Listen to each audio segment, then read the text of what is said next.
So Brett spent the day with us here today and we've got to know him, flew in from WA. Perth, yes. Welcome. Brett, as I was saying to you earlier today, I started to get into this project and I was researching it and going through the internet, as you do, you know, Googling stuff and reading various articles. And so I thought I got up to a certain level of knowledge and I spoke to Phil. And then I thought, oh, I better read the Horizon Power Manifesto.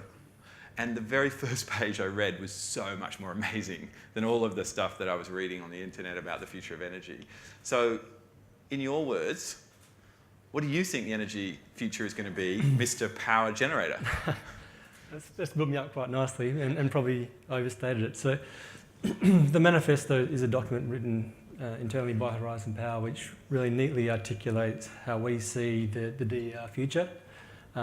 It's actually quite a good document which kind of expands on the work, if you like, and complements the work that Phil wrote in the article that he's already talked about.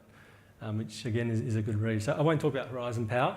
I'm sure you can look us up and probably already have. But we very much see the future for Horizon Power and beyond. This is not just around 40-odd thousand customers in regional and remote WA. We see this as a much broader opportunity. But of course, we've got to start somewhere. So we see that the DER future as the way that we're going to head for Horizon Power. We don't see the energy death spiral, as many of you will know, as a threat, but an opportunity, really.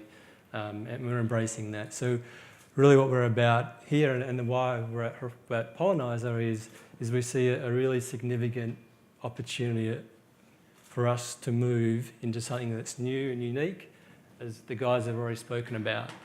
And what we are endeavouring to do is take that away from the traditional old utility type thinking and give it a new breath, a new leash by taking it outside of Horizon Power, partnering with an organisation like Pollenizer, bringing in guys and girls like yourselves into that mix with the internal technical and business expertise we have in Horizon Power, which is significant, building that partnership and then seeing where we can take this, because we actually honestly believe that there's significant value here and we can change the way energy is utilised. And I think it's just really the tip of the iceberg.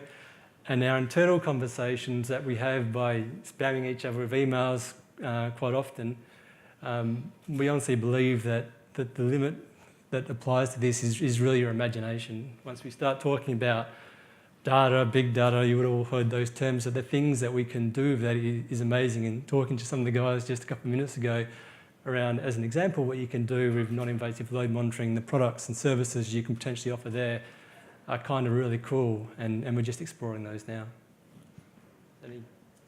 Thanks, Brett. So, but hang on, you just said death spiral. What death spiral?